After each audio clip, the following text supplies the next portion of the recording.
여러분은 반드시 기억하셔야 됩니다. 우리 성공을 조심해야 됩니다. 그 무엇보다도 성공하는 것을 조심해야 됩니다. 고난보다 더 두려워할 것이 성공입니다. 우리가 성공하는 것을 조심해야 되는 이유가 크게 오늘 두 가지만 나누도록 하겠습니다. 두 가지 중에 첫 번째는 우리가 성공한 방식을 그대로 믿게 되기 때문에 그렇습니다. 사람은 한번 크게 성공한 경험이 있으면 이때 자신이 성공하기 위해서 사용한 방법이 내가 앞으로도 계속 이 방법을 사용해야 된다고 생각하기 쉽습니다. 이 방법을 써야 앞으로도 내가 계속해서 큰 성공을 거둘 수 있다고 생각을 하게 됩니다. 그래서 이 사람은 한번 크게 성공한 방식을 평생 사용하면서 자신의 인생을 낭비하게 되기도 합니다. 그래서 성공 한 번 때문에 인생을 망치는 수많은 사람들이 있습니다. 어떤 사람은 한번 로또에 1,000만 원이 당첨이 되어서 엄청난 그 재정적인 복을 받았다는 그 생각 때문에 고난이 올 때마다 계속해서 로또를 사면서 수천만 원을 낭비하는 사람도 봤습니다. 인맥으로 재정적인 어려움을 극복해 본 사람은 아무리 자신이 사람을 믿고 사기를 당해도 또다시 인맥을 잘하면 크게 내가 일어날 수 있다고 생각하면서 인맥을 의지하는 사람들도 있었습니다. 어떤 사람은 내가 노력하니까 잘 되더라 이런 마음으로 사람들 그 누구보다도 내가 제일 노력하겠다 이러면서 다른 전략은 하지도 않고 노력의 힘만 믿고 살아가다가 고난을 당하는 사람들이 많이 있습니다. 사람은 크게 성공한 방식 그것을 믿고 앞으로 그것을 계속해서 이루기 위해서 반복하면서 살아가는 경향이 있습니다. 그래서 우리가 성공하는 것을 조심해야 되고 어떠한 방식으로 성공하는지도 굉장히 주의 깊게 보면서 살아가야만 되는 겁니다. 우리가 두 번째 성공을 조심해야 되는 이유는 성공한 다음에는 지금까지 예상한 것보다 훨씬 더 큰 고난과 시험과 유혹이 오기 때문에 그렇습니다. 오히려 고난을 당하면서 사는 쪽이 훨씬 더 좋을 때가 많습니다. 사람은 고난에 처하면 어떻게 됩니까? 정신 차리게 됩니다. 절실하게 살아가게 되고 열심함으로 살아가게 됩니다. 아무도 인정해 주질 않아도 내가 이 밑바닥에서 최선을 다해서 살아가겠다 그런 마음으로 절실하게 살아가게 됩니다. 그러다가 성공하면 어떤 생각이 옵니까? 우리가 고난이 끝나면 곧바로 우리가 지금까지 전혀 예상하지 못했던 알지 못했던 수많은 유혹들과 죄의 그 고난들이 찾아오게 되는 겁니다. 많은 돈이 생기고 많은 권력이 생기고 사람들이 나를 찾아와서 나를 칭찬하고 그러면 나도 모르게 방심하게 되고 교만하게 되는 겁니다. 세상의 유혹에 무너져서 오히려 성공한 다음 더 망가지게 되고 가정은 파탄나고 내 인생은 무너지게 되는 겁니다. 그래서 우리가 바라는 성공, 우리가 바라는 고난의 끝은 오히려 우리를 더 많은 유혹에 노출시킬 수 있다는 사실을 반드시 기억해야 됩니다. 그래서 우리는 고난이 지속이 되다 하더라도 세상적인 방법으로 성공해서도 안 되지만 성공하기 위해서만 살아가서는 안 됩니다. 고난이 끝나는 것이 우리 인생의 목적이 되어서는 안 됩니다. 우리가 분명히 고난을 벗어나는 것 중요하고 꿈을 이루기 위해서 열심히 노력해야 되고 재정적인 성공, 사업의 성공 이루기 위해서 최선을 다해야 됩니다. 좋은 학교 들어가기 위해서 공부도 열심히 해야 됩니다. 그렇지만 고난의 끝이 우리 인생의 목표가 되어서는 안 되고 성공이 우리의 삶의 가장 큰 목표가 되어서는 안 된다는 겁니다. 그렇다면 우리가 고난 가운데 무엇을 바라보고 살아가야 되는가? 바로 하나님의 위대하심에 우리의 시선이 집중해야 됩니다. 하나님의 위대하심을 바라봐야 되고 하나님을 높이는 것이 우리 삶의 전부가 되어야만 되는 겁니다. 하나님께서는 이 고난 속에서도 나를 여전히 통치하시고 나를 지켜주고 계신다. 그리고 내가 어디에서 누구와 있든지 내가 혼자 있든지 나를 보시고 나와 함께하고 나를 지켜주신다. 그래서 나는 하나님을 더욱더 높일 것이다. 이 믿음을 가지고 살아가야만 되는 겁니다. 이 믿음을 갖지 못했기 때문에 사람들이 고난 가운데 무너질 뿐만 아니라 성공을 한다면 더 크게 무너지는 겁니다. 성공을 한다면 더 크게 비참하게 되는 겁니다. 고난 때문에 비참하게 되는 것도 이 이유이고 성공한 다음에 더 크게 무너지는 것도 더 이 이유 때문에 그렇습니다. 그래서 우리가 반드시 기억해야 됩니다. 우리가 성공한 다음, 고난이 끝난 다음 우리가 더 비참한 인생을 살 수가 있다.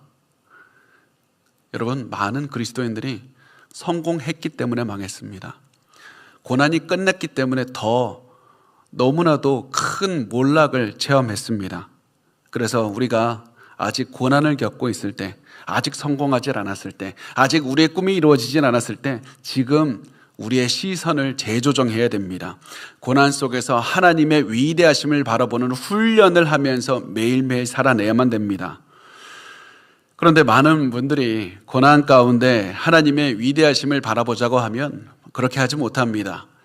여러 가지 이유가 있겠지만 그 중에 하나가 무엇이냐면 조바심 때문에 그렇습니다. 내가 원하는 성공이 오지 않으면 어떻게 할까?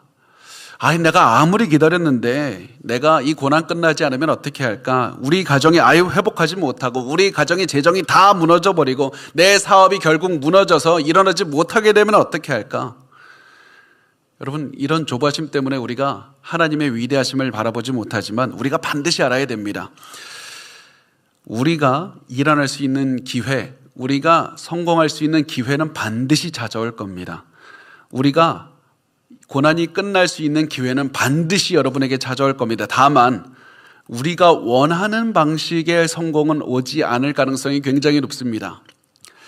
내 인생을 그냥 될 대로 되라 하면서 자포자기하는 마음으로 그냥 하루에 일어나서 그냥 기도만 한 번씩 하고 내가 그냥 찬양 한 번 부르면 내가 할 일 다 했다 그러면서 살아가면 하나님께서 갑자기 내 마음속에 평안을 주시고 내가 갑자기 재정이 회복이 되고 사람들이 나를 찾아와서 나하고 힘들게 싸우고 있던 사람이 미안하다고 찾아오고 갑자기 그런 인생이 오지는 않는 겁니다. 하나님께서는 우리가 고난 중에 하나님을 바라보는 믿음의 실력을 키우게 하시는 겁니다. 그리고 그 실력을 통해서 성공으로 이끄시는 겁니다. 하나님께서는 우리가 고난 중에 하나님을 계속해서 바라보고 하나님을 높이는 믿음의 실력을 갖게 하시는 겁니다. 그래서 우리가 원하는 성공을 할 수 있는 기회가 왔을 때 그 실력, 믿음의 실력을 사용해서 기회를 붙잡게 하시는 겁니다. 그리고 그 실력을 통해서 성공하게 하시는 겁니다. 고난이 끝나게 하시는 겁니다. 그리고 성공한 그 상황에서 우리가 높으신 하나님을 더욱더 믿고 더욱더 높이는 실력이 있다면 더 많은 성공, 더 많은 고난의 끝과 더 많은 하나님의 복을 나누어주는 인생으로 더 높이 올라가게 되지만 더 좋은 가정, 더 좋은 사업체를 꾸려나갈 수 있게 되지만 우리가 믿음의 실력이 없으면 아무리 하나님께서 좋은 황금과 같은 기회를 우리에게 주신다고 해도 믿음의 실력이 준비되어 있지 않으면 그 기회를 놓쳐버리는 겁니다. 성공의 기회를 낭비하게 되는 겁니다. 그래서 어떤 사람은 아무리 좋은 기회가 와도 그 기회를 살려보지도 못하고 그 기회를 붙잡지도 못하고 계속해서 그 기회를 낭비하는 사람도 있고 한 번은 그 기회를 붙잡고 올라갔는데 더욱더 올라갈 수 있는 실력이 없어서 그 모든 고난의 끝에 있는 유혹과 여러 가지 우리를 힘들게 하는 그런 죄의 유혹, 타락과 모든 것들 때문에 더욱더 성공하지 못하고 밑으로 고꾸라져 버리는 그런 인생이 되기도 하는 겁니다. 성공했을 때 오히려 하나님을 높이지 못하고 타락하고 교만해져서 가정이 풍비박산나게도 되는 것이 있는 겁니다. 그래서 지금 우리에게 중요한 것은 내가 성공할 수 있을까? 언제 성공이 찾아오지? 내 고난이 언제 끝날까? 이것이 중요한 것이 아닙니다. 우리에게 가장 중요한 질문은 하나님이 나에게 기회를 주셨을 때 내가 그 기회를 붙잡을 수 있는 믿음의 실력이 있는가? 내가 준비되어 있는가? 하나님께서 나에게 그 기회를 주셨는데 내가 그 기회를 낭비해버릴 만큼 아무런 준비가 되어 있지 못하고 있는 것은 아닌가? 여러분, 이 기회를 붙잡을 수 있는 준비가 되어야 되고 이 준비는 단순히 우리가 노력하고 우리가 최선을 다해서 사는 것이 전부가 아닙니다. 믿음의 실력이 있어야만 되는 겁니다. 성공하는 미래를 갖고 그 미래를 붙잡고 살아가기 위해서는 고난 중에도 하나님의 높으심을 바라볼 수 있는 믿음의 실력이 있어야만 되는 겁니다. 그래야 우리가 계속해서 조금씩 한 걸음씩 전진하는 인생을 살고, 그렇지 않다면 우리는 작은 성공을 거둔 다음에 훨씬 더 비참한 인생을 살게 될 겁니다. 작은 성공 후에 더 망가진 삶을 살게 될 겁니다. 여러분, 반드시 기억해야 됩니다. 많은 그리스도인들이 성공해서 망했습니다. 많은 사람들이 고난이 끝나서 더 큰 고난을 당했습니다. 믿음의 실력이 있느냐 없느냐에 따라서 성공이 우리에게 저주가 될 수도 있는 겁니다. 그래서 우리가 기억해야 되는 것은 믿음의 실력을 키워야 된다. 지금 바로 있는 자리에서 믿음의 실력을 키워야 된다는 겁니다.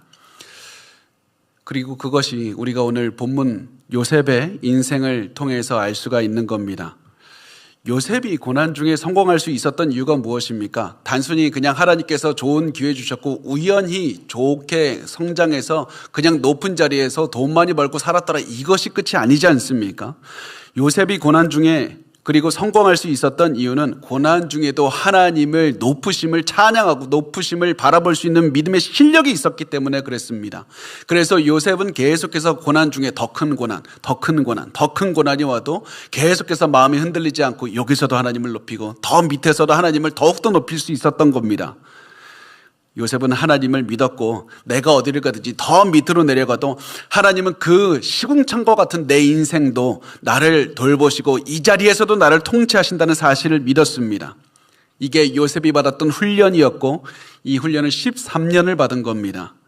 그리고 이 훈련을 잘 받았더니 중요한 것은 성공한 다음에도 무너지지 않았던 겁니다. 요셉이 고난 중에 하나님을 높이는 이 훈련을 잘 받았더니 성공한 다음에도 악한 유혹과 죄의 유혹과 교만함과 나태함과 그 모든 유혹에서 무너지지 않을 수 있었던 겁니다.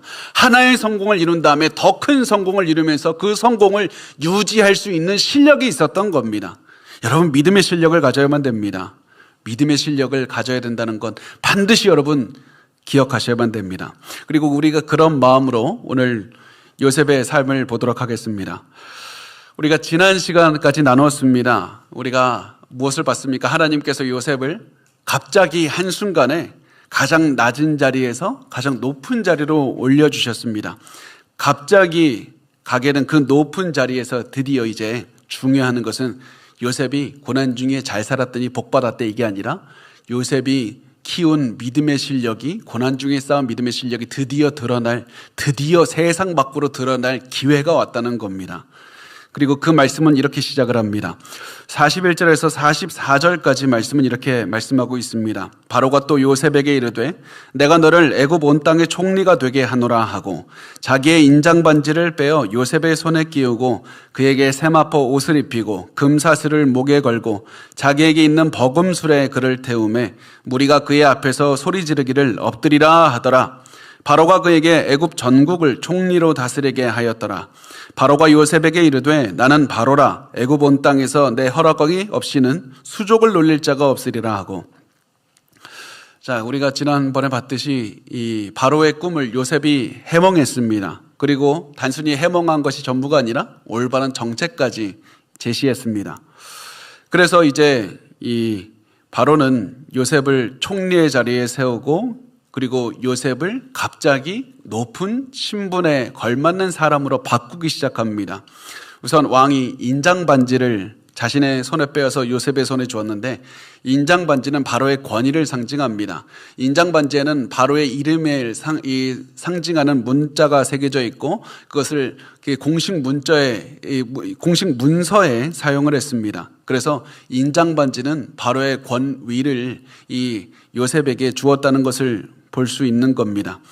그리고 바로가 요셉을 버금술에 태웠다고 하는데 버금술에는 두 번째로 좋은 수레입니다. 바로가 제일 좋은 수레 타고 그 다음 좋은 수레, 우리로 치면은 바로가 제일 비싼 차 타고 두 번째 좋은 차는 이 요셉에게 주었다는 겁니다. 그리고 나서 요셉을 태우고 이제 가도 시위를 하는데 이 사람들 앞에서 이 요셉이 타고 가는 수레 앞에서 사람들이 다니면서 이 무릎을 꿇어라, 엎드려라, 애굽의 인자 요셉이 나가신다, 길을 열어라 막 이러면서 이제 큰 시위들을 하고요, 퍼레이드를 하고 그렇게 하면서 사람들 앞에서 요셉의 신분이 굉장히 높여주었다는 것을 또 보여주게 됩니다. 또 수레에 가는 요셉의 모습은 어땠냐면 이 바로가 준 세마포 옷도 입었고 또 금목걸이를 걸었습니다.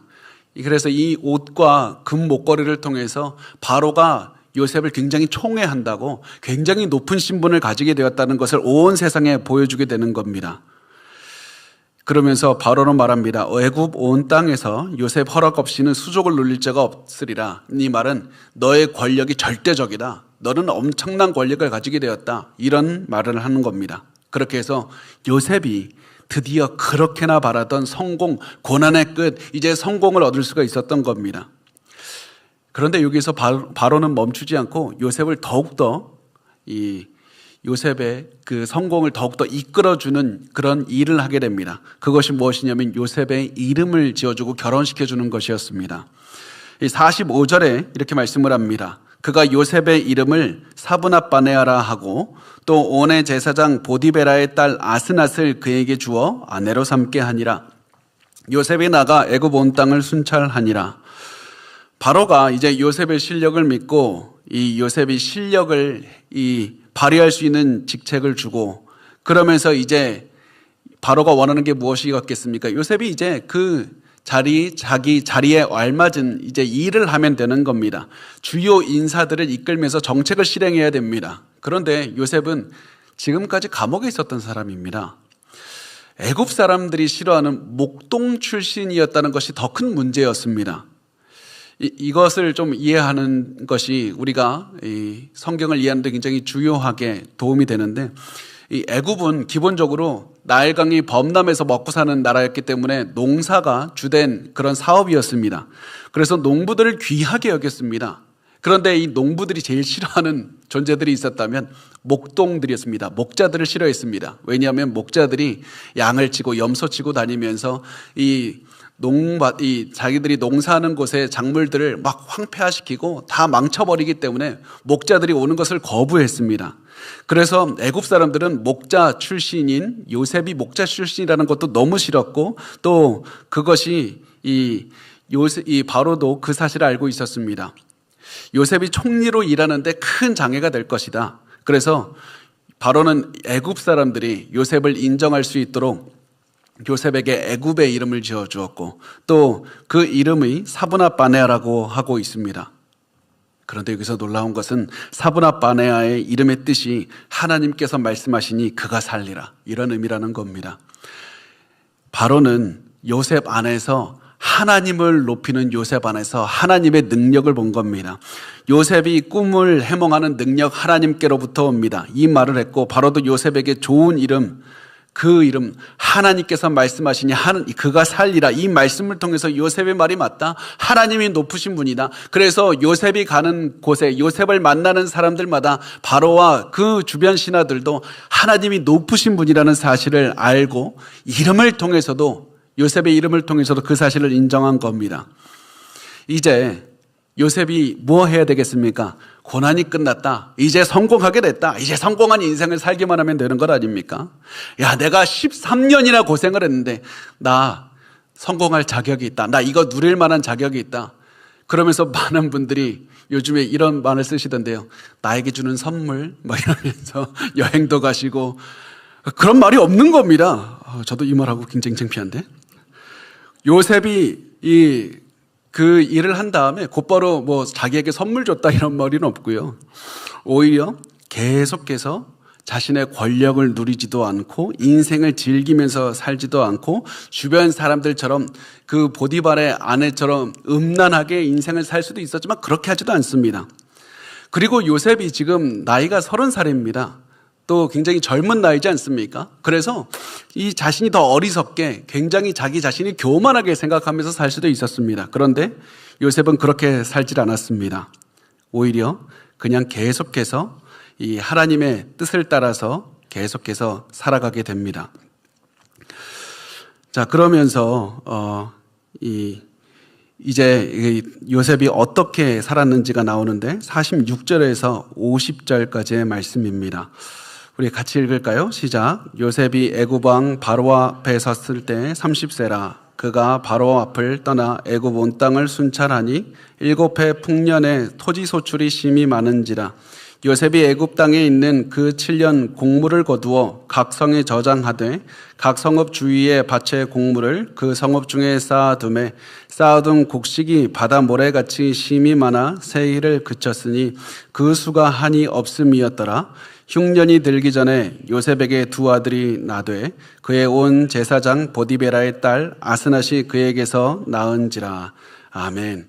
이제 보면 이 당시에 온의 그 그 제사장이라는 것은 태양신을 섬기는 그런 제사장이라는 뜻이고, 그 당시에 푸타라는 그 신을 섬기는 제사장보다 한 단계 낮은, 그리고 나머지 제사장들보다 제일 높은 굉장히 고위 관료였습니다. 고위 제사장이었습니다.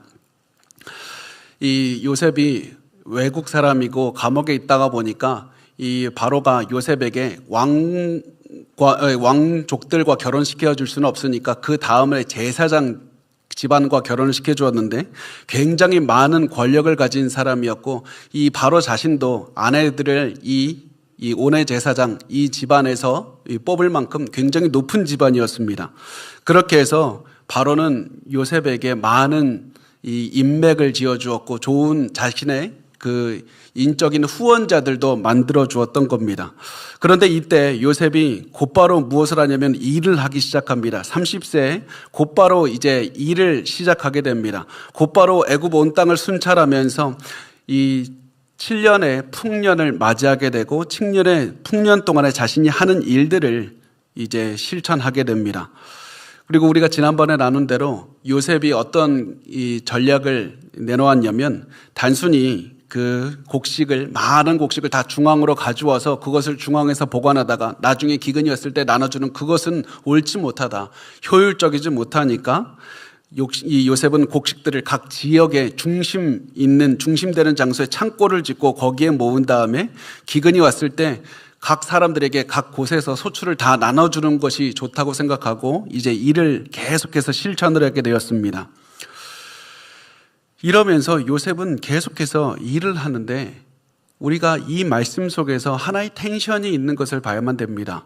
요셉이 고난 가운데 무슨 생각을 할 수가 있습니까? 요셉이 성공했기 때문에 큰 위험 속에 놓이면서 살아가고 있었다는 사실입니다.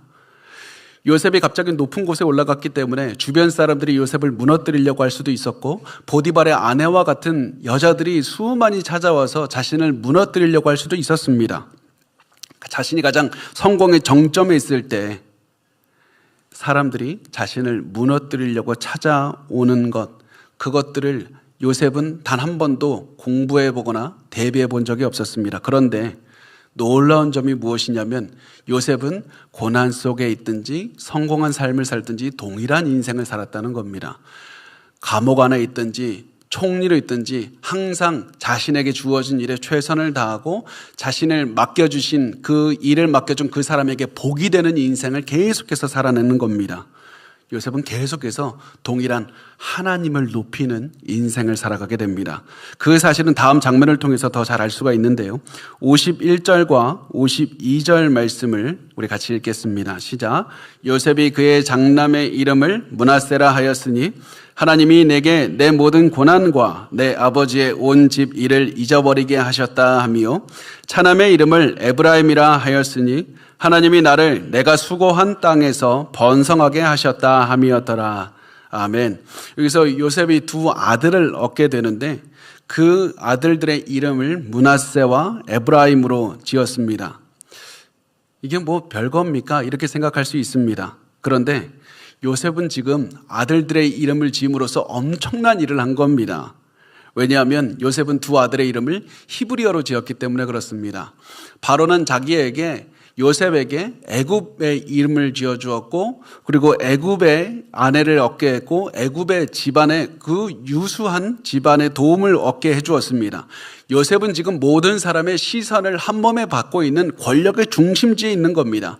그리고 이집트 언어를 사용하면서 살아갔고, 사람들이 얻는 생각, 꼬투리를 잡으려면 잡을 수도 있는 그런, 마치 이게 한 줄짜리를 외줄타기를 하는 것과 같은 그런 인생을 살고 있는 겁니다. 그런데 요셉은 너무나도 놀랍게 아들들의 이름을 이집트 이름이 아니라 히브리어로 이름을 지었다는 사실입니다. 이것을 통해서 무엇을 보여줍니까? 요셉이 이집트 사람들과 동화되어서 이집트의 일부분이 되지 않고 자신은 나 다르다. 내가 지금까지 사람들이 이 주변에 음란하고 더럽고 거짓이 가득한 그 환경에 동화되지 않고 하나님의 사람으로 살았던 것처럼, 내가 총리가 된 다음에도 나는 여전히 하나님을 믿고 하나님을 따르고 살아간다. 그 믿음을 보여준 겁니다. 그래서 나는 과거로부터 나를 지켜주신 하나님을 앞으로도 믿으면서 살아갈 것이다. 이 믿음의 고백이 아들들의 이름을 히브리어로 짓는 것에서 드러나고 있습니다. 나는 아브라함에게 하나님께서 주셨던 약속을 믿고 나는 앞으로도 하나님의 약속을 믿고 살아가겠다는, 하나님을 높이는 인생을 살아가겠다는 결단을 보여주는 겁니다. 이 이름을 통해서 드러나는 것이 바로 요셉의 믿음의 실력이었습니다. 여러분에게는 믿음의 실력이 있습니까? 우리 주변에 하루아침에 큰 복을 받았다가 하루아침에 엄청나게 실패한 사람들 많이 보고 있지 않습니까? 거액의 계약을 한 다음에 곧바로 마약과 도박에 빠져서 인생을 망친 그런 운동선수들도 주변에 널리고 널렸습니다. 그렇게 사업을 성공하지 못해서 고생하다가 사업이 성공한 다음에 가정이 파탄나고 남편과 아내가 서로 바람을 피우고 아이들의 인생까지도 망가지는 그런 사람들도 우리 주변에 흔합니다. 성공을 하자 자신의 실력이 드러나게 되었던 겁니다. 성공을 하자 고난 가운데 있었을 때보다 더 큰 위험과 유혹에 처하게 되었고 그 유혹 속에서 견디지를 못해서 무너지는 그런 삶을 드러냈던 겁니다. 그래서 우리 잘 생각해야 됩니다. 여러분에게는 믿음의 실력이 있습니까? 여러분에게 믿음의 실력이 있습니까? 많은 분들이 기도합니다. 하나님, 나에게 기적을 주셔서 내 모든 고난이 당장에 사라지게 도와주시옵소서. 내 지금 몸에 있는 건강이 회복되게 도와주시고 내 가정이 당장에 회복되게 도와주시고 내 재정 상태가 당장에 회복되게 도와주시옵소서. 기적을 주시옵소서. 여러분, 만약에 하나님께서 여러분에게 기적을 베풀어서 여러분의 모든 것을 회복시켜 주셨다면 여러분 그때부터 잘 살 자신 있습니까? 여러분, 우리가 재정 상태가 갑자기 좋아져서 부자가 되면 여러분 하나님 떠나지 않고 가족들을 더욱더 하나님께로 이끌 수 있다는 확신이 있습니까? 가정이 회복되면 지금까지 기도하던 그 기도 더욱더 기도할 수 있다고 확신할 수 있습니까? 여러분, 지금 우리가 고난 가운데 있다는 것은, 하나님께서 당장의 기적을 주지 않는다는 것은 하나님께서 지금 여러분의 실력을 키우고 계시다는 겁니다. 믿음의 실력을 키우고 계신 겁니다. 큰 복도 감당할 만한 실력을 고난 속에서 키우고 계신 것이고, 여러분이 받을 복이 크면 클수록 더욱더 믿음의 실력을 키우는 시간은 길 수밖에 없는 겁니다. 그래서 요셉도 13년 동안의 고난을 당했고 아브라함도 25년이나 기다릴 수밖에 없었던 겁니다. 여러분, 고난이 지속될수록 실력을 키워야만 됩니다. 여러분, 이런 말을 들으면 어떤 분들은 이렇게 말씀합니다. 내가 언제까지 기다려야 됩니까? 내가 언제까지 고난 속에서 실력 키워야만 됩니까? 나 이 정도면 실력 충분하게 키웠습니다. 나 이 정도면 하나님이 복을 주시면 그 복 감당할 만한 실력 나에게 있습니다. 나 기도도 잘하고요. 나 말씀 묵상도 잘합니다. 나 전도도 잘합니다. 나 얼마나 더 기다려야 됩니까? 정확한 거는 저도 잘 모르겠습니다. 다만 제가 알고 있는 것은 우리가 복을 감당할 만한 준비가 되었는지 안 되었는지 아는 방법은 고난 속에서 높으신 하나님을 믿고 내가 잠잠할 수 있는가, 거기에 달려 있다는 겁니다. 내가 가진 고난이 너무 무섭고 힘들고 너무 고통스러워서 하나님, 내 고난 빨리 끝내주십시오. 언제까지 기다려야 됩니까? 하나님, 너무 힘듭니다. 나 좀 도와주십시오. 매일매일 그러면서 전전긍긍하면서 두려워하면서 산다면 여러분 아직 준비 안 된 겁니다. 요셉이 감옥 한가운데에서도 두려워하지 않고 하나님의 훈련을 침묵하면서 잠잠하게 계속해서 받고 있을 때 어느 날 갑자기 하나님께서 높이 세우셨다는 사실을 기억하셔야만 됩니다. 우리도 하나님, 언제까지 내가 고난 겪어야 됩니까? 내가 언제까지 돈 없어서 이런 수모를 당해야 됩니까? 하나님, 나 고통스럽습니다. 나 두렵습니다. 나 너무 힘듭니다. 만약에 이런 생각으로 불안해하면서 염려하면서 살고 있다면 아직 믿음의 실력이 없는 겁니다. 여러분, 그런 눈으로 저를 쳐다봐도 저는 여러분 물러설 수 없습니다. 우리가 고난 한가운데에서도 하나님을 믿고 살아갈 수 있게 해달라고 기도하시고 그 하나님의 능력을 의지해서 고난 가운데서도 평온하게 하나님의 능력을 믿고 하나님과 의지하며 하나님을 따라서 걸어갈 때 그렇게 살아가다 보면, 그렇게 하나님의 때를 기다리다 보면 언젠가 하나님께서 너가 준비가 다 되었다 이렇게 생각하시고 결단하시는 그 순간에 하나님은 우리의 고난을 끝내주시리라 저는 확신합니다. 그래서 여러분, 지금 고난이 아무리 심해도 당장 기적이 일어나는 것에 여러분의 전부를 걸지 않았으면 좋겠습니다. 분명히 하나님은 우리의 인생에 기적을 주실 수 있는 분입니다. 그렇지만 기적에 우리의 시선 전부를 두면 안 되는 겁니다. 기적도 베푸시는 하나님께 시선을 두셔야만 됩니다. 하나님을 높이셔야만 됩니다. 하나님께서 내가 준비를 했다고 생각하는 그때 이 기적도 이 환난도 기적처럼 건져주시리라 그 하나님을 믿고 하나님을 높이면서 한 걸음 한 걸음 매일 살아가시기만 하면 됩니다. 그러면 하나님께서 우리의 삶에 우리 믿음의 실력을 키우면서 고난도 살아갈 수 있는 힘을 얻게 될 겁니다. 그런데 여러분 오해하지 마십시오.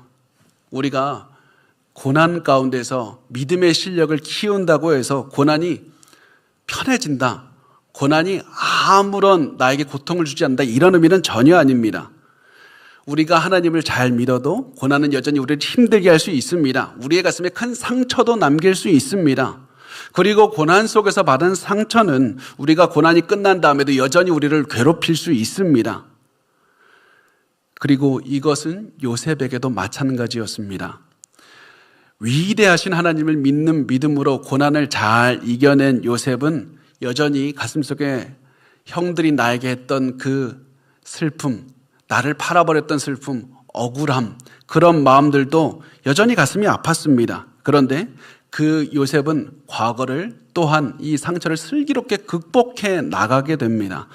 요셉이 과거를 어떻게 극복했는가? 그것은 요셉의 아이들의 이름을 보면 알 수가 있습니다. 요셉의 첫 번째 아들의 이름이 무엇이냐면 므낫세입니다. 므낫세는 잊었다. 자신의 모든 과거, 모든 고난, 모든 상처, 슬픔을 잊었다는 의미입니다.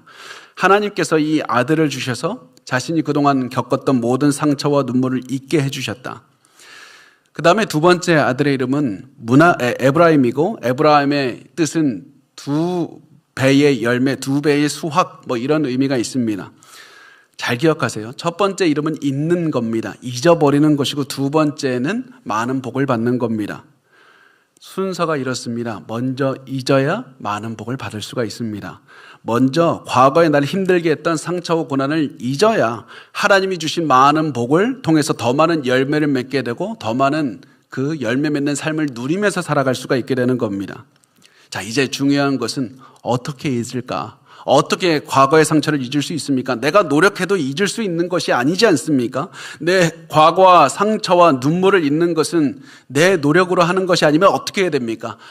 반드시 알아야 될 것은 하나님이 선물로 주시는 것이라는 겁니다. 하나님께서 선물로 우리의 과거를 잊게 해주시는 겁니다. 하나님께서 하나님의 위대함을 바라보면서 고난을 이겨내며 이 성공을 살아가는 성도에게는 하나님께서는 과거의 아픔을 잊는 그런 선물도 주십니다. 그래서 요셉이 이렇게 말을 합니다. 하나님이 내게 내 모든 고난과 내 아버지 온 집 일을 잊어버리게 하셨다. 하나님이 잊어버리게 하셨다. 나는 하나님을 높이면서 살아온 것밖에 없는데 하나님께서 나를 고난이 끝나게 해주시고 성공하게 해주셨을 뿐만 아니라 내 아픈 과거까지도 잊게 해주셨다. 이러면서 요셉은 과거에서 높였던 하나님을 또다시 높이는 겁니다. 이게 우리의 마음을 지키는 유일한 방법이고 하나님을 높이는 것이 고난에서 실력을 키우는 유일한 방법인 겁니다. 그리고 성공한 다음에서도 우리의 마음을 지킬 수 있는 유일한 방법이 하나님을 높이는 것밖에 없는 겁니다. 그래서 요셉은 므낫세로 하나님께서 나의 과거를 잊게 해주셨다 이렇게 말한 다음에 둘째 아들의 이름을 두 배의 결실이라고 에브라임이라고 이름을 지어서 하나님이 주시는 두 배의 축복을 누리면서 그렇게 살아갔다는 것을 보여주고 있습니다. 그래서 우리가 하나님의 주신 성공의 삶을 누리려면 반드시 과거의 슬픔, 고난을 잊어야 되고 하나님의 능력으로 잊어야 된다는 것을 기억해야 됩니다. 이렇게 해서 하나님께서 주신 복을 누리면서 살게 된 요셉은 자신에게 주어진 일을 묵묵히 해내면서 살아가게 됩니다. 그것이 53절에서 57절까지 말씀을 보면 알 수가 있는데, 우리 마지막 말씀입니다. 우리 같이 읽겠습니다. 시작. 애굽 땅에 7해 풍년이 그치고 요셉의 말과 같이 7해 흉년이 들기 시작하매 각국에는 기근이 있으나 애굽 온 땅에는 먹을 것이 있더니 애굽 온 땅이 굶주림에 백성이 바로에게 부르짖어 양식을 구하는지라. 바로가 애굽 모든 백성에게 이르되 요셉에게 가서 그가 너희에게 이르는 대로 하라 하니라. 온 지면에 기근이 있음에 요셉이 모든 창고를 열고 애굽 백성에게 팔세. 애굽 땅에 기근이 심하며 각국 백성도 양식을 사려고 애굽으로 들어와 요셉에게 이르렀으니 기근이 온 땅에 심함이었더라. 아멘. 자, 보면 우리가 요셉이 국무총리로 된 다음부터 지금까지 요셉이 한순간도 쉬었다라는 기록을 하지 않습니다. 그냥 자신에게 맡겨진 이집트 총리의 역할을 계속해서 묵묵히 수행해내는 겁니다. 이집트 한가운데에서 요셉을 노리는 모든 권력자들의 유혹과 싸워내면서 자신의 일을 믿음의 실력으로 잘 수행해내면서 모든 수확의 20%를 풍년이 들었을 때 이제 계속해서 저장을 했습니다. 그렇게 해서 요셉의 지휘 아래에 곡식을 모으던 7년의 풍년이 끝나고 이제 엄청난 기근이 찾아옵니다. 이집트가 주로 비가 아니라 나일강이 범람해야 그것으로 농사의 풍년과 흉년이 결정되는 나라였기 때문에 이집트에 흉년이 왔다는 것은 나일강이 범람하지 않았던 것을 뜻하고, 또 이 가나안 땅에는 비가 내려야지 흉년이 안 올 수가 있고 풍년이 올 수 있는데 가나안 땅엔 비가 내리질 않아서, 그래서 나일강도 범람하지 않고, 또 가나안 땅에는 비도 내리질 않아서 온 땅에 그 고대 근동에 이 엄청난 기근 7년간의 기근이 왔다는 것을 말씀을 하고 있습니다. 그러면서 이제 각국 사람들이 이제 오게 되는데, 자, 근데 우리가 지금까지 나눈 요셉의 모습을 더 이야기를 진행하기 전에 한번 봤으면 좋겠습니다. 요셉은 지금까지 나눈 모습을 보면 한 번도 우왕좌왕하지 않고 어떻게 해야 되는가 가만히 있지 않고 계속해서 자기에게 총리의 직분이 맡겨지는 순간부터 지금까지 계속해서 움직이면서 일을 하고 있다는 사실을 보게 됩니다. 요셉은 빠르게 자신이 맡은 일에 착수해서 일을 계속해서 해내게 됩니다. 우리 이거 부럽지 않습니까? 어떻게 하면 이런 삶을 살 수 있습니까? 우리도 내 삶에 맡겨진 일들을 매일매일 부지런하게 실천하며 살아가고 싶은데 우리는 때로는 우왕좌왕하면서 내가 무엇을 해야 될지 알지 못합니다. 우리는 어떻게 요셉처럼 살 수 있습니까? 요셉이 계속해서 맡겨진 일에 착수해서 끊임없이 계속해서 앞으로 전진할 수 있었던 이유는 자기에게 주어진 가장 중요한 목표 한 가지가 무엇인지 알았기 때문에 그렇습니다. 7년 동안 요셉은 7년의 풍년 동안에 곡식을 모아서 저장해야만 됐고 7년의 흉년 동안에 곡식을 나누어 줄 인프라를 구축해야 된다. 이 목표가 분명했기 때문에 요셉은 곧바로 이 총리의 직을 맡자마자 움직일 수가 있었던 겁니다. 그리고 우리가 요셉과 같지 않게 우왕좌왕하고 있다면 왜 우리가 이도저도 하지 못하고 우왕좌왕하고 있는지 알게 됩니다. 우리에게 가장 중요한 게 무엇인지 모르니까 그러는 겁니다. 내가 지금 무엇을 위해서 살아가야 되는지, 내 인생의 가장 중요한 목적이 무엇인지 모르니까 자꾸 중요한 것을 바라보지 못하고 중요한 일에 집중하지 못하고 다른 여러 가지 생각들을 하면서 생각이 분산되어서 살아가고 아무것도 하지 못하는 인생을 살아가게 되는 겁니다. 무엇을 해야 될지 모르니까 시간을 낭비하고 있는 겁니다. 그래서 지금 요셉처럼 계속해서 이 결단력 있게 계속 우리가 이 목표를 이뤄가는 인생을 살려면 우리가 내가 지금 해야 되는 가장 중요한 한 가지가 무엇인지를 알아야만 되는 겁니다. 내가 지금 무엇을 위해 살아가야 되는가? 내 인생의 가장 중요한 것이 무엇인가? 그것을 알아야만 우리가 그 목표를 향해서 살아갈 수가 있습니다. 그렇다면 오늘 내가 무엇을 해야 되는지 어떻게 할 수 있습니까? 사실 그 질문에 대한 답은 자세하게 사람마다 다를 것이고 자세하게 여러 단계로 나눠서 말씀드릴 수가 있지만 제가 요약해서 2단계로만 이렇게 꼭 이 2단계는 여러분이 반드시 실천을 해 주시길 바랍니다. 첫 번째가 무엇이냐면 잡생각이 많으면 절대 안 됩니다. 생각이 많으면 절대 안 됩니다. 생각이 많다는 것은 아무것도 하지 못한다는 거고 지금 내가 무엇이 중요한지 무엇을 해야 되는지도 모른다는 겁니다. 하나의 상황에 대해서 여러 가지 상황을 분석하는 것은 당연히 해야 되지만 잡생각이 많고 여러 가지 생각이 많고 그냥 하루 종일 데이드리밍 하면서 그냥 여러 생각들을 하면서 살아가고 있다면 아무것도 못하게 되는 겁니다. 여러분, 잡생각은 과감하게 포기하셔야만 됩니다. 두 번째가 무엇이냐면 오늘 내가 가장 하나님을 높일 수 있는 것을 하는 겁니다. 내 환경, 나에게 주어진 상황에서 내가 가장 하나님을 높이는 것이 무엇일까?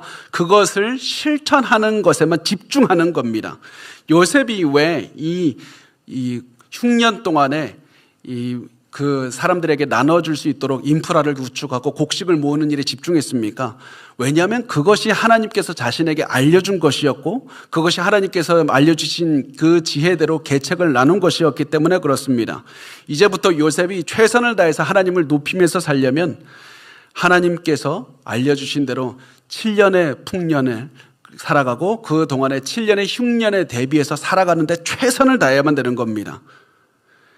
요셉은 하나님의 뜻을 실천하고 하나님을 높이는 것에 자신의 전부를 걸어서 그 목표를 향해 걸어갔던 겁니다. 여러분, 만약에 요셉이 하나님이 주신 목적, 하나님을 높이는 목적을 잃고 살았다면 요셉이 어떻게 행동했겠습니까? 요셉이 그랬다는 게 아니라 제가 만약에 요셉이었고 이렇게 목표를 잃고 살았다면 제가 이랬을 것 같습니다. 야, 보디발 안에 빨리 나한테 한번 오라 그래. 아, 그 사람 나를 이렇게 오해를 억울하게 말이야. 보디발 안에 빨리 오라 그래. 야, 감옥에서 나한테 일 시키던 간수들 빨리 불러. 제가 그랬다는 게 아니라 그랬을 수도 있다는 겁니다. 아니면 야, 내가 지금 드디어 이제 내가 권력의 중심부에 왔는데 사람들이 나를 음해할 수 있으니까 나를 지키기 위해서 내 주변의 사람들을 더 세우고 내가 장인어른한테 잘 보여야 되겠다. 이런 여러 가지 생각을 할 수가 있지 않았겠습니까? 그런데 요셉은 이런 생각을 하지도 않았고 할 필요도 없었습니다. 왜냐하면 요셉은 단 하나, 하나님을 높이는 것이 무엇인지 그것만 생각하고 그 목표를 위해서만 살았기 때문에 그렇습니다. 여러분, 지금 우리의 상황에서도 주어진 환경에서 하나님을 가장 높이는 것이 무엇인지 그것만 보면서 살아가야만 됩니다. 여러분, 이것은 내가 무슨 행동을 할지는 상황마다 사람마다 다 다를 겁니다. 우리가 각자 다른 결정을 내릴 수 있고 때로는 우리가 잘못된 결정도 내릴 수가 있을 겁니다. 덜 중요한 것이 마치 중요한 것처럼 착각해서 집중할 수도 있을 겁니다. 걱정하지 마십시오. 우리가 그래도 주어진 상황에서 최선을 다해서 하나님을 위해 살면 하나님께서는 우리의 부족한 결정과 우리의 부족한 인생을 통해서 가장 좋은 길로 인도해 주실 것이고 우리가 가장 가치 있는 인생을 살게 해 주실 것이고 우리의 믿음의 실력을 키워 주실 겁니다. 우리에게 주어진 것은 가장 똑똑한 사람이 되는 것이 아니라 가장 하나님의 뜻을 위해서 하나님을 높이는 최선의 인생을 살아가는 것, 그것이 가장 중요한 겁니다. 자, 이제 이렇게 해서요, 그동안에 이 요셉이 많은 이제 풍년 동안에 이 저장소를 짓고 곡식들을 모았을 텐데, 여러분, 이것이 요셉이 애굽이 몰래 하고 있었겠습니까? 모든 사람이 알고 있었을 겁니다. 요셉이란 사람이 바로의 꿈을 해몽했고 그 꿈을 해몽한 다음에 어떠한 미래가 올 것이고 계책이 무엇이고 다 알았을 겁니다. 그렇게 큰 저장소를 짓는데 어떻게 몰래 할 수가 있겠습니까? 그런데 사람들은 요셉의 경고를 무시하고 기근 대비하지 않고 풍년을 얻을 때마다 곡식을 다 소비하면서 살았습니다. 그런데 실제로 엄청난 기근이 오니까 사람들이 다 당황하는 겁니다. 애굽 백성들도 당황하고 또 주변의 국가에 있는 사람들도 다 당황해서 이집트에 있는 바로 왕을 찾아와서 도와달라고 했고, 바로는 이제 이 모든 사람을 요셉에게 보냈고 요셉은 모든 백성이 이제 곡물을 팔기 시작합니다. 이렇게 해서 이 요셉을 통해서 이집트가 성장할 수 있었고 더욱더 많은 부강하게 되었고 많은 돈도 벌 수가 있었고 요셉은 사람의 목숨들도 살릴 수가 있었다는 겁니다. 우리 오늘 이 요셉의 모습을 통해서 우리의 모습을 보았는데요. 우리가 요셉의 모습을 통해서 가장 기억해야 되는 것이 무엇입니까? 고난 가운데 고난이 있을 때 올바로 대비하지 않으면 고난이 끝나는 것이 오히려 더 큰 저주가 될 수 있다. 성공이 오히려 더 큰 저주가 될 수 있다는 사실을 나눴습니다. 그래서 우리가 고난 가운데 믿음의 실력을 키워야 됩니다. 고난 가운데 잘 살아내야 됩니다. 왜냐하면 고난이 끝났을 때 더 큰 시험이 오고 유혹이 올 수 있기 때문에 그렇습니다. 그러면 마지막으로 어떻게 하면 지금 고난 가운데 믿음의 실력을 키울 수 있는가? 믿음의 실력을 키우는 3가지 방법 간단하게 보겠습니다. 첫 번째는 여러분 문제가 아니라 고난이 아니라 나를 보셔야만 됩니다. 중요한 건 고난이 아니라 납니다. 고난이 가장 큰 문제가 아니라 변하지 못한 내가 가장 큰 문제고 하나님을 의지하지 못하는 내가 큰 문제고 하나님께 집중하지 못하는 내가 가장 큰 문제인 겁니다. 가장 먼저 바뀌어야 되는 것은 환경이 아니라 납니다. 내 마음입니다. 하나님은 고난을 바꾸려고 나에게 고난이라는 상황을 주신 것이 아니라 나를 바꾸기 위해서 고난이라는 환경을 통과하게 하시는 겁니다. 고난 속에서 내 믿음의 실력을 훈련시키고 계신 겁니다. 그래서 고난이 아무리 심각해도 문제를 보기 전에 나를 보시고 나를 바뀌셔야만 됩니다. 자, 이제 그러면 어떻게 나를 바꿀 수 있는가? 그것은 두 번째 볼 수 있는데, 나를 바꾸는 것, 하나님을 높이는 데 전부를 쏟아야만 됩니다. 내 느낌, 내 고통, 내 아픔, 내 상처, 내 고난에 집중하는 것이 아니라 하나님을 높이는 것에 전부를 거는 겁니다. 다른 생각할 필요 없습니다.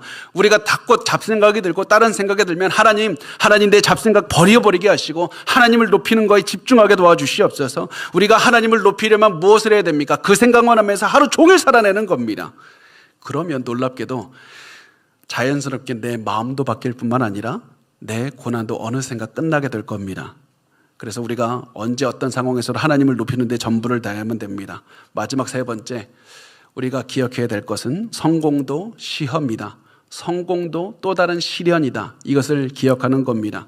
우리는 어려운 상황만 있으면 이게 시련이고 이 시련만 끝나면 내가 행복해지겠지. 이 시련만 끝나면 내가 좋아지겠지. 내 가정만, 내 돈만, 내 건강만 바뀌면 다 좋아질 거라고 믿고 삽니다. 그것이 우상이 될 수 있는 것이고 그것 때문에 우리 인생이 망가질 수 있는 겁니다. 우리가 바라는 고난이 끝나고 성공하는 상황이 우리를 망치게 된다면 그것은 복이나 성공이 아니라 저주인 겁니다. 고난이 내 가정, 내 믿음 지켜준다면 그건 고난이 아니라 복인 겁니다.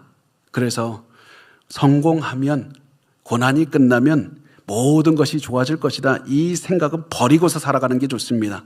고난이 오든 성공이 오든 하나님만 높이면서 살겠습니다. 이 마음으로 살아야만 되는 겁니다. 그러면 자연스럽게 우리는 믿음의 실력을 쌓을 수 있을 것이고 상황에 상관없이 하나님만 높이면서 살 수 있을 것이고 하나님께서 성공의 상황, 환경을 주셨을 때 우리는 더 높이 올라서 요셉처럼 많은 사람들을 살리면서 살아갈 수가 있을 겁니다. 그래서 우리 고난에 있다 할지라도 고난에서 빠져나가는 것이 목적이 아니라 성공하는 것이 목적이 아니라 하나님을 높이는 데 전부를 가지고 살아가시길 바랍니다. 하나님을 높이는 데 여러분의 전부를 들이시길 바랍니다.